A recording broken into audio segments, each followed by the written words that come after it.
Hi guys. Welcome to our channel.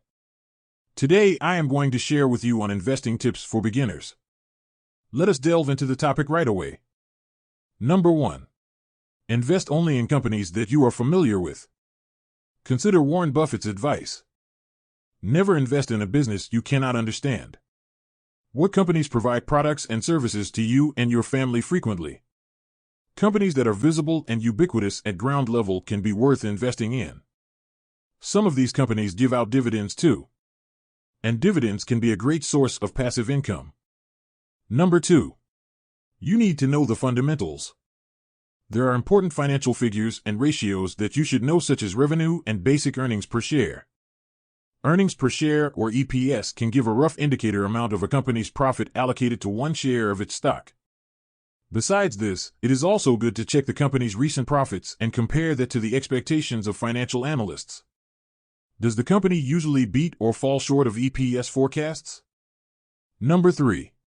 Learn about technical indicators to spot trends. You can learn how to use chart patterns, trading volume statistics, and other technical indicators which can help you decide when to buy or sell. This can help you assess what direction a stock has been moving and where it is likely going. Number 4. Do your numbers-based assessments. Start with the price-to-earnings (PE) ratio. This measures whether a stock is overvalued, undervalued, or about where it should be. PE ratio measures how much investors are willing to pay per dollar of a company's profits. Compare a company's PE ratio with its competitors in the same industry and compare it to broad market benchmarks such as the S&P 500. Number 5. Do not make emotion-driven decisions. Markets can go up, down, and sideways due to different factors.